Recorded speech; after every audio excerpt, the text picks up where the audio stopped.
Welcome to the Chain Effect Podcast, where a physical therapist and a dietitian married with 2 kids juggle the struggle of running a business, raising a family, and prioritizing our own health, all while trying to have as much fun as possible. We're your hosts, Taylor Pope, Doctor of Physical Therapy, and Caroline Pope, registered dietitian. Together we own and operate a health facility bringing together physical therapists, dietitians, personal trainers, and active recovery services to create what we call the Chain Effect.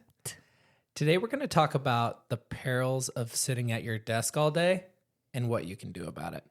And before you say that this sounds super boring, we're going to get into some of the nitty gritty of like what's actually happening to you while you're sitting at your desk.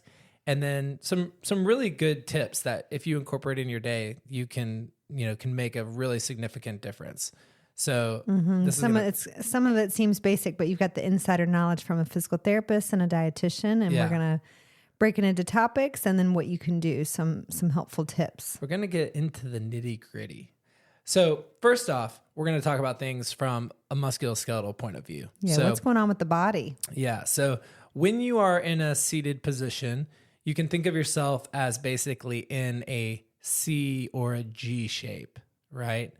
And if you think about the inside of that letter, all of that tissue is getting tighter. Mm-hmm. And then if you think about the outside of that letter, all of that tissue is being stretched around the curve. And so it's getting weaker. So in physical therapy, we call that adaptive tightening and then stretch weakening. So we're getting into more than just, we know hunched over and that tech neck, looking at our phone, looking at the computer. Yeah. We know that's bad, and we all are starting to bend forward a little bit, but we're getting into... Right. And even more than that, there's something called upper and lower crossed syndrome. And I'm going to kind of break that down. So upper cross syndrome, I mean, it sounds like a death sentence, but it's actually just a posture problem. But upper and lower cross syndrome. Upper cross syndrome is a crossed pattern of tightness and weakness. And it sort of applies in that same way that I was talking about, the C and the G shape. So upper cross syndrome is tightness in your upper traps, tightness in your pecs, tightness in your paraspinals, or the little muscles at the base of your head. And that's from being in that forward head posture, sort of slouch forward. It's also, Caroline just sat up, by the way. While you're saying this, I'm like, let me put my chin back. So we have the cross pattern of tightness.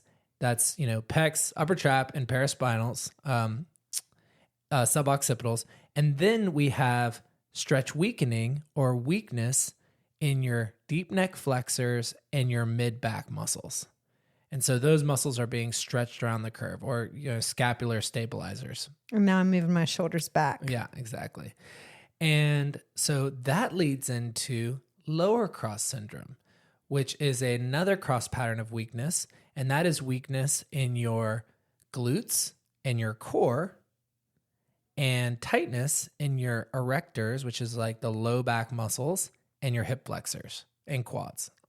And so because of that, we can get into these compensatory posture problems when we stand up and actually start moving around again. That can really lead to some problems, especially if you're like most people, that maybe you leave work after sitting all day or riding in the car, and then you go to the gym and jump straight into a workout. And you have it, and you're still operating in those postural patterns, and your body's used to being in these certain patterns. You need to like have a solid warm up to really fix that. So that is something that, we talk about a lot in physical therapy for people that do desk work. And then there's this concept of regional interdependence. And this is really the idea that every joint in the body has a primary function of either mobility or stability. And I'll try to make this pretty quick, but you can basically start at any of your endpoints, your fingers, your toes, and your upper cervical spine. And those are going to be areas of mobility, those joints have a primary function of mobility. And then we move in from that. So if we start from the toes, we move to the midfoot. Midfoot has a primary function of stability. Ankle has a primary function of mobility. Knee has a primary function of stability, which doesn't make sense to a lot of people because they think, oh, the knee has a lot of movement, but it actually only moves. It only bends and straightens. So 1 degree of freedom. And if you have a lot of rotation, that's where you start to run into a lot of injuries. But then we move up to the hip is a ball and socket joint, primary function of mobility. So we need to have a lot of good mobility there. When we move into the lumbopelvic junction, you have a primary function of stability. So that's where people will talk about core stability. And then the thoracic spine has a primary function of mobility. Lower cervical spine, stability, upper cervical spine, mobility. And so we have this almost like supply and demand for movement and stability throughout the body. And if we have an area that gets tight, especially if it's a mobile area, then your body is going to seek that mobility at the next adjacent segment, which has a job of being stable. So, so what are some common things people are feeling? So let's talk about like sitting, right? When we're in a seated position, our hips are getting tight. Our thoracic spine, because we're hunched over the computer, is getting tight. Those are 2 areas that have a primary function of mobility. And then what happens is when we go and we do exercise or we move around in our normal life, because those areas are stiff, then we're seeking that mobility from the areas above and below, which for the hips are below is the knees. And then above is the lumbar spine. So the lumbopelvic junction. So think low back pain or SI joint pain. And then below the thoracic spine, obviously, is the lumbar spine. But above the thoracic spine is the lower cervical spine. And that's where people will carry a lot of muscle tension, but also have a lot of different neck pain from sitting at the computer. We also get a lot of mobility from our upper cervical spine, which if you are in a forward head posture, you are closing down that area and tightening up all of those suboccipital muscles. And then when you go to move your head around and just do like the normal movements of nodding or moving your head side to side, you're not getting that as much of that upper cervical spine motion. And so you're asking it from your lower cervical spine, which is meant to, be more stable and basically support your head all day long. So then you have excessive motion there, which starts to lead to more problems down the road. And all over your body. I mean, that's right. Yeah, if your neck is messed up and hurting. Yeah. So really, what happens is because we're sitting in these postures for long periods of time, we're developing posterior chain weakness and anterior chain tightness. And so for a lot of my clients, a big thing, especially if they're working in the office all day, I get them doing posterior chain strengthening exercises. And then for a lot of people, it's a lot of... So describe what those are. Yeah, so deadlifts. The back of the body. Glutes. So yeah, like an RDL or Romanian deadlift. We're doing a lot of different pulling exercises. You can think about a row or you can think about a pull-up. And really, we are not... back. And we're kind of drawing bright lines around the deadlift and the squat because most people haven't done an RDL the correct way. And so they're using the squat pattern to do the RDL, which is really just strengthening your anterior chain, strengthening your quads anyway. And so really trying to draw bright lines around those 2 motions, one's hip dominant, one's knee dominant, and then doing lots and lots of pulls. And so for the person like the avid, your avid gym goer, a lot of times they're doing maybe 2 or 3 different presses, including like curls and tricep extensions. They're doing lots of presses in the gym. And I tend to have them back off of those. Because that's more anterior chain. That's right. And have them do a lot more pulls, even like a 3-to-1 ratio of like 2 or 3 pulling exercises for every pressing exercise until we can really start to make some changes to that posture. Interesting. Yeah. What does the anterior chain tightening feel like? I mean, what are some common symptoms? Like the chest? Yeah. Like you might feel tight? A lot of tightness in your pecs. You might have some, when you do overhead pressing, you might notice that you have a lot of impingement or just shoulder, like acute shoulder pain. That can be a sign that your shoulder isn't in the right position when you're doing that overhead press and is being pulled forward in the socket by some of that tight tissue. You may feel pinching in your hips when you go down into a deep squat because your hip flexors are really tight and you're not able to really sink into that and get that good mobility through the hips. You hear that a lot. A lot of people have tight hips. Yeah. And then the big one is that, I mean, you just see low back pain all the time. And a lot of, your disc herniations and your different problems with the disc, if the disc is sort of in that, you're in that seated position for long periods of time, it's easy to have a lot of anterior pressure on the vertebrae, which is basically pushing the disc posteriorly toward the nerve roots. And so a lot of people might experience some sciatica or different nerve root problems from sitting. Yeah, same with people who drive a lot for their job. So this could be sitting at a desk at your home or office or driving in the car all day. And again, a lot of that is because we're trying to get mobility from there as opposed to having that area be more stable. And so a lot of disc issues are really it's a hyper mobility at that segment, and you're not getting good motion throughout the spine. So there's a lot of problems. There's a lot of issues. Yeah. And we're growing in jobs that are seated. I mean, we're on the computer, we're on our phones. I saw some statistic that said sedentary work or sitting at a desk has increased 83% since 1950. I believe that. And I remember you said when you were looking to go into physical therapy or not knowing what you wanted to do, you wanted something where you were not sitting behind a computer most of the day, you were active. And it's hard to find jobs that are not seated behind a computer. There's some out there, but physical therapy is one, and, training and things like that. But and to be clear, like that was mostly because of my ADD, and I knew I wouldn't be effective or get any work done sitting behind a computer. So it's partly because of, I didn't want to sit all day. But you're lucky that you can, walk around and you're moving a lot during the day because a lot of people aren't. And so besides the strengthening at the gym, like those posterior chain strengthening programs you were talking about, you do, what can people do to help this and combat these postures? So how can they work on it? Well, there's a lot of, postural retraining and postural management is tough. I mean, it is hard to change your posture.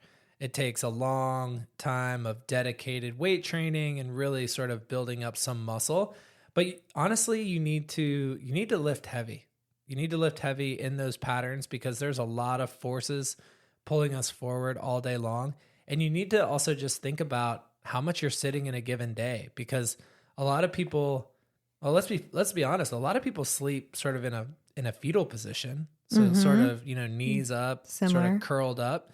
And then they wake up and, maybe they make breakfast or maybe not. Maybe they're walking around some, but then they get in their car for, 15 or 30 minutes, sometimes an hour, driving to work. Then go sit at the desk. Go sit at the desk all day, get home, that another, half hour commute. And then they're relaxing by sitting on the couch, and so we really need to break up the amount of time that you're sitting, at work, and try to make sure that, you are taking, some ownership of your own movement and moving around at work. And I think we're going to talk a little bit about that. Yeah, before we get into that, what about like the standing desks or things they can do sitting on a ball? What are some good solutions for those who do need to be at a desk a lot of the day? Yeah, I think the standing desk is good. It's good to be able to stand up, sit down, but you do have to be conscientious about how you're standing. And so what I try to tell people is while you're standing at the desk, if you're just floppy or kind of leaning forward on your desk or standing without much intention, then you're probably relying a lot on your skeletal alignment to stand and not in your joints and not really having active musculature, which, to be fair, it's really hard to maintain for long periods of time. So you really just want to think about like, set little reminders every once in a while to like squeeze your glutes and pull your belly button in, or maybe go from sit quads. to stand. Maybe someone could do part standing and then raise the desk up and then push it back down. And sitting on a Swiss ball is definitely going to get you a little more active. Bouncing around a little bit. You see a lot of people walking on little treadmills at work. The walking pads. And I do think that there's a place for those. I think that, you're obviously going to burn a lot more calories walking than you are just standing, and it is active. But I would caution people that, you only have a certain amount of brain power. And for young people, we have quite a bit of brain power. So like we can, do a lot of different tasks, but there is a limit. So if you're trying to do something that has a really high cognitive or analytical demand, if you're trying to walk while you're doing that, you might not be quite as effective as if you're in a more stationary position. There's a test that we learned in physical therapy school for geriatric population that's called walking while talking. And so you could kind of get a sense if someone was starting to have a little bit of cognitive decline if you're walking beside them and ask them a question and they have to stop walking to be able to talk. Oh. So they would, that you'd be walking beside them and then you'd ask them a question, they'd stop walking, or they'd stop walking, answer the question, and then start walking again. And, it's always an interesting study, but that's basically, you could play that forward to if you have to do something that requires a lot of thought, maybe you don't want to be super important meeting or brainstorming sesh, maybe not doing the walking pad, but that's probably good to do part of the day. What about these like buzzing suspenders or these straps that go in the middle of your back where every time you hunch over goes zzz, I mean, I do as a corrector. I do think that they could be, they could be effective in just like reminding you to develop that habit. And same thing with taping and different bracing. I would say that, if you're relying on a brace to be able to hold you in a better position, then you're not really using your musculature. And so really nothing is going to take the place of a good gym routine where you're working on pulls, you're working on scapular mechanics, you're working frankly on mobility of your thoracic spine, mobility of your hips to kind of ease the load on some of those more stable areas. But I do think there is a place, especially if it reminds you of how you're sitting. I also think it sounds kind of vain, but having a mirror or a reflective window that you're kind of looking at that you can check in every once in a while and just see like what you look like. Because it's hard to know what position you're in. And that's why we do these Fit 3D body composition scans, and people may not even know what their posture is like, that if they're not straight, but you can see them. It's cool. It does a posture analysis as well. And we can see, people's chins out and their head forward or to the side. So do you see people with their head tilted a certain way and they don't even realize they stand like that? And maybe that's from how they're working? Yeah. So sometimes we'll see people who have range of motion restrictions, especially in their neck, or they have a tendency to kind of tilt their head or turn their head when they think they're looking straight.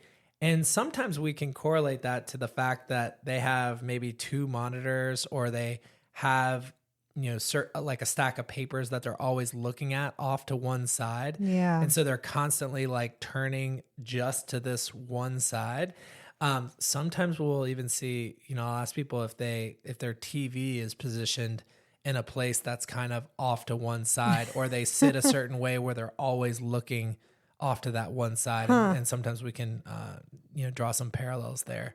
Yeah. But yeah, short and sweet, you want your monitor to be, if you do have to sit, you want the top of your monitor to be at the line of the top of your head. And, both of us are looking at laptops right now, but you want your monitor to be basically at the top of your head so that your eyes drift down to the center. And then you want your keyboard to be pretty close to your belly so that your upper arm can just rest straight down and your elbow can be at a greater than 90-degree angle. So think that your forearms are basically pointed slightly down toward the floor.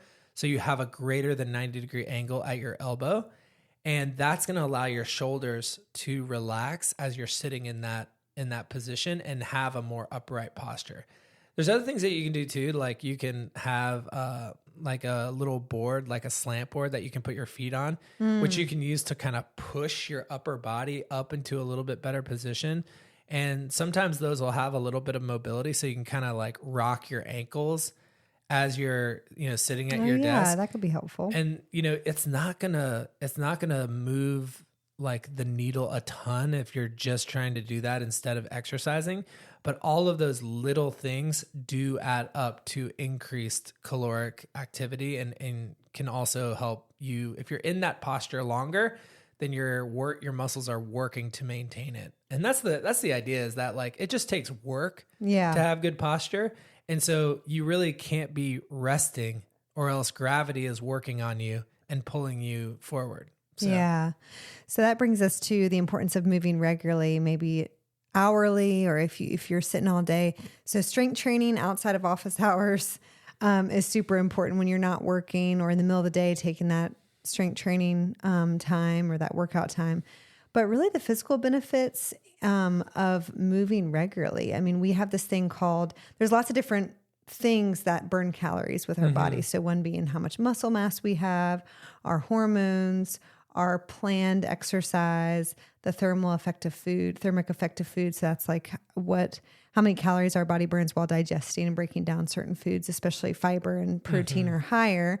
But then we have this thing called NEAT, which a lot of people have probably heard of, which stands for non-exercise activity thermogenesis. And that does burn calories, but it should not be substituted for in place of regular exercise, like planned exercise.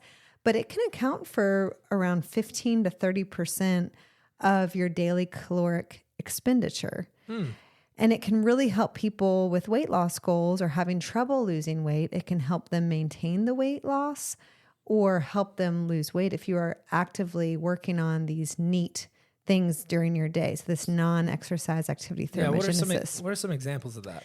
This is like when you hear take the stairs to work instead of the elevator or escalator, park further from the store, like park in the back of the parking lot. If you were in an office, maybe every hour you set a reminder on your phone to take some laps or go get water or, step outside, walk around your house. If you work from home, go throw in a load of laundry, things like that. Just moving. Physically, we feel better. We might be a little less stiff. We might have a little bit of muscle strengthening there or, just having some exercise if it's walking, but you are burning some calories. And so that's one form of calorie output that you can do. And it does add up. So if you do that 4 or 5 times during your work shift, that's really going to help. Yeah. We have six floors in our building at work, and I make people, climb those stairs all the time. And when you're climbing 6 flights of stairs, by the top, I mean, you're feeling it. Yeah. Your heart rate is high. Even if you said, okay, every time I go to the bathroom, I'm going to go to the bathroom on the first floor. So you take the stairs all the way down and then you go to the bathroom, take the stairs all the way back up. So just making things a little bit harder throughout the day. And it's a mental break too, but it does make a difference. So even if it's not planned exercise, it's like, well, this isn't, my hour workout at the gym. If you did 1 to 2 minutes of squats, push-ups, abs exercises, if you're at home, I guess, or other things like that in your office several times a day, that does make a difference. You could make if you have a specific strength goal, I'm thinking amount of push-ups in a minute or pull-ups or something like that. If you have one of those pull-up bars at home, that repetitiveness would really help you build muscle as well. And from the work that we've been doing recently, kind of taking a deeper dive into our blood sugar, I think that's one of the things, the big takeaways for me is I remember we watched some videos with Ben Bickman, and he was saying that you really want to be taking your muscles to fatigue, like some muscle group to fatigue 3 or 4 times a day. So maybe that is to increase insulin sensitivity of the cells. Yeah. So you're basically, depleting a little bit of glycogen stores, using maybe some of that glucose you're eating. Yeah. And so just take doing 50 air squats or doing, like you said, 20 push-ups or, doing some core work in the middle of your day can really make a big difference for your blood sugar too. And that's not just centered around meals, because obviously if you eat a meal, you should probably take a few minutes to go for a little walk. That's not feasible for everybody, but probably the worst thing you can do is like sit at your desk all day, eat your lunch at your desk, eat a bunch of snacks at your desk, because you're just spiking that blood sugar. Yeah. So it's not so much like the calories you're burning. In that respect, it's not so much like, I need to burn a little bit of calories after my meal. It's really to help your blood sugar levels and that regulation, and helping your body use that glucose as fuel. And is it fair to say, I mean, I know that like we don't like these hard and fast rules, but is it fair to say that if someone is just, getting in their car, going to work, and they know they're going to be sitting at their desk pretty much until lunch, or they have meetings that they're going to be in, I mean, is it fair to say that if they eat breakfast, they should probably not have any carbs? I mean, just a very low carb meal.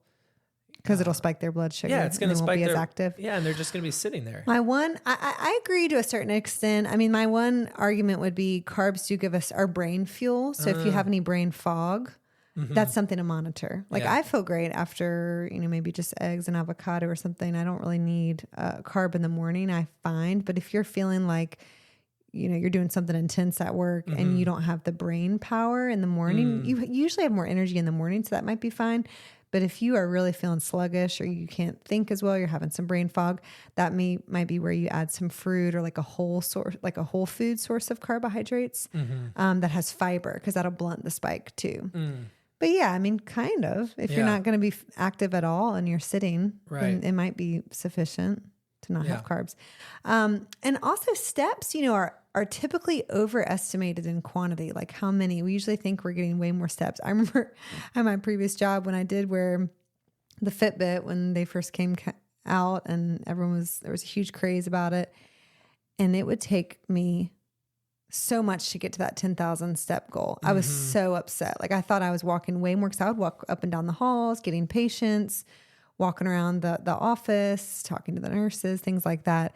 And I remember, unless I went to the gym after work and got a long workout in, I would not get 10,000 steps. And that's so sad that it seems like people aren't focusing on their steps. Like we had that Fitbit craze for a while, and it was new, where people were getting these sort of activity trackers.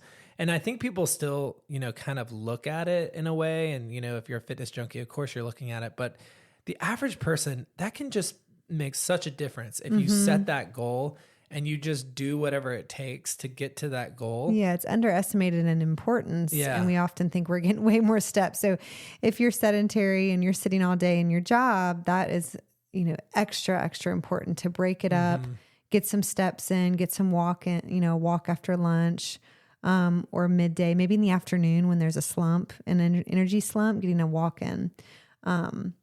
Yeah, there was that, it's like a pretty recent study that said people who sit at work are 16% more likely to die of all causes and 34% more likely to die of cardiovascular disease.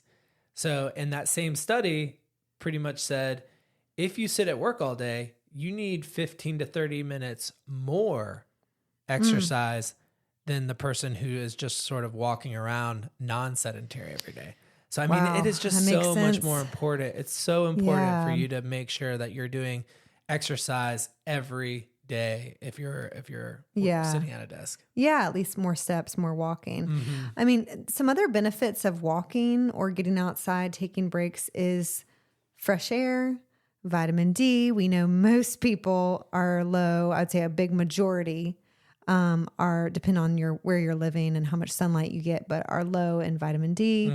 And so getting that natural sunlight, getting that fresh air, but also we have these hormone pathways that are activated by light going into our eyes. Our circadian rhythms are synchronized by external light cues, which helps control, our circadian rhythm helps control like our different hormones being excreted different times of the day, helping us sleep at night. And so there's this cool pathway where if you get enough sunlight in the morning and natural light throughout the day, it's going to really ignite these sex hormone pathways, but more importantly, like sleep your sleep that night because serotonin is produced in the morning. And there's a pathway where serotonin basically turns into melatonin at night when you're starting to, that helps you get sleepy and tired and helps you go to sleep in the middle of the night while you're sleeping. That melatonin pool changes into tryptophan.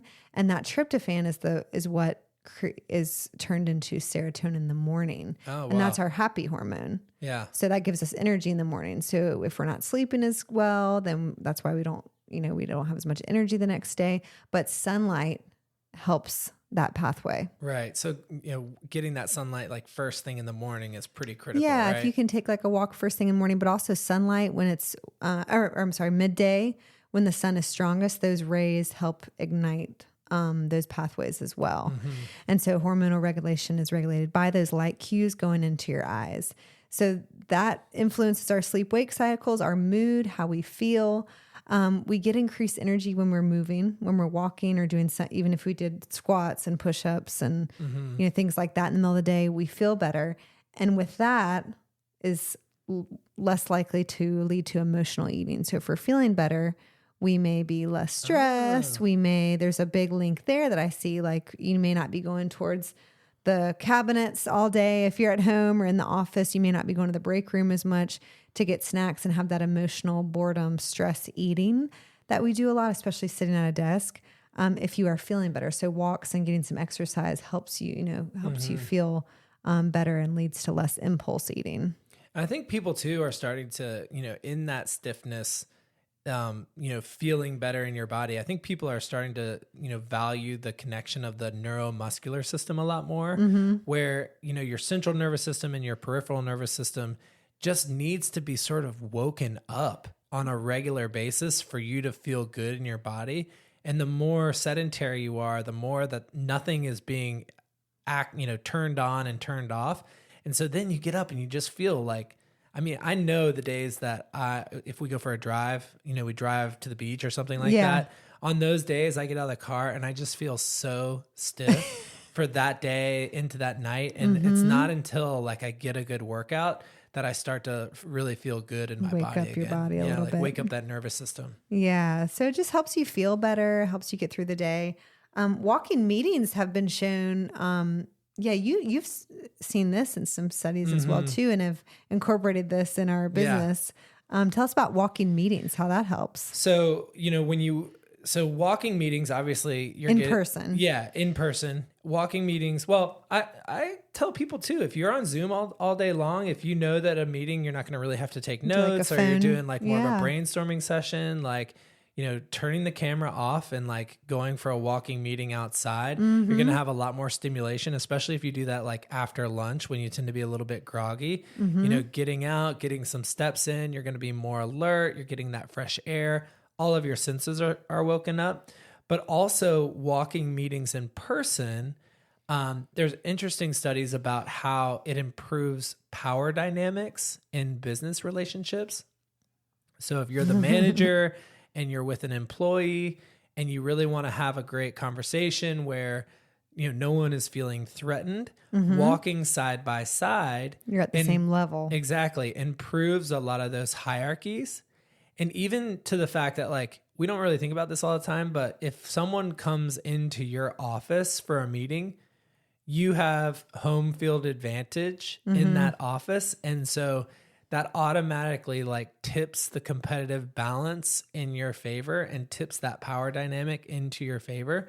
So going for a walk is another way to have kind of a neutral playing field where, you're able to really sort of listen to the information presented without feeling as threatened. And I know as like a manager, a lot of times I just want to talk without it feeling like I'm commanding something down. Coming down on someone. Yeah, exactly. Yeah. And you just want to have a conversation. And so going for a walking meeting has really been shown to improve that. Yeah, that's a great tip. That's something people can incorporate if you typically go into offices for a meeting and say, hey, let's just walk outside, especially with it getting nicer spring and summer.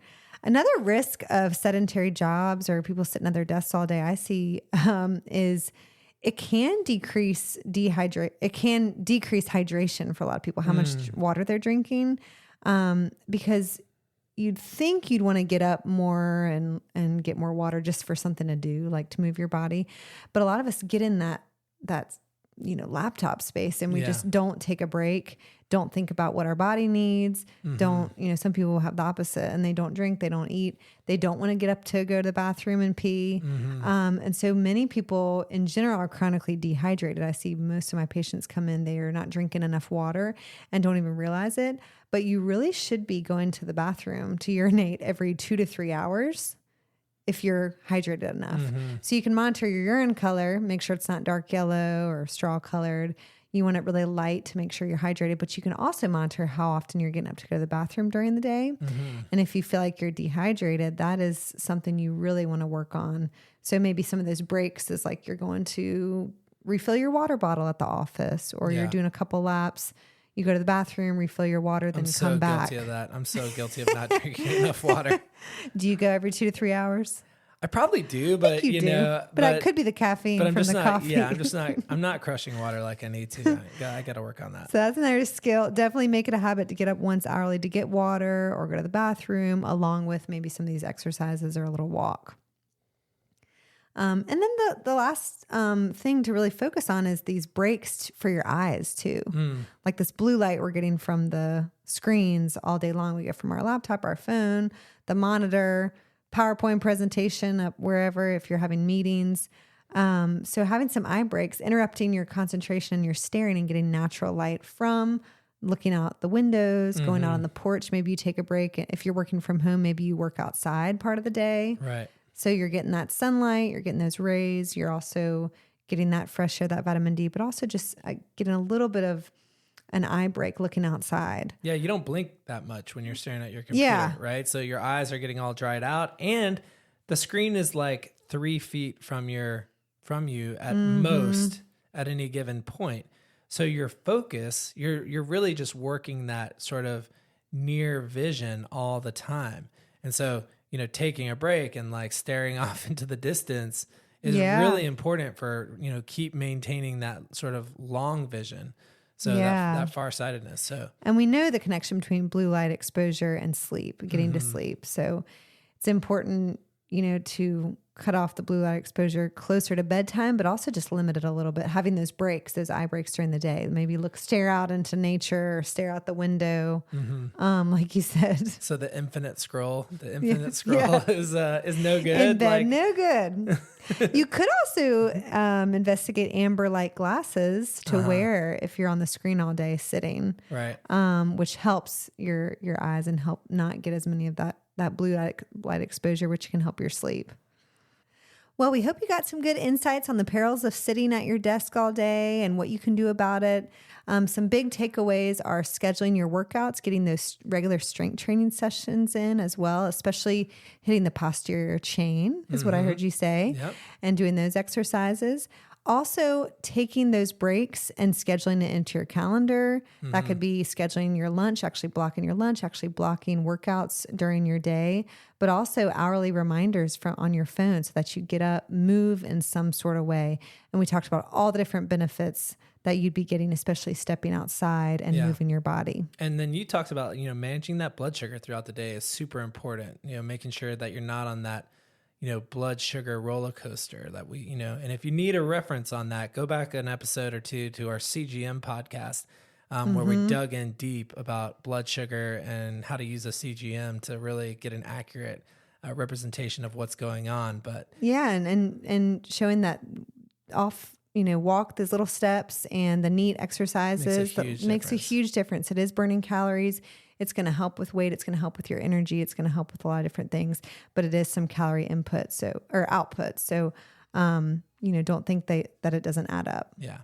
So if you have any questions, we'd love to hear from you. Email us at taylor@chaineffect.us or caroline@chaineffect.us, and we'll catch you next time. All right. See you later.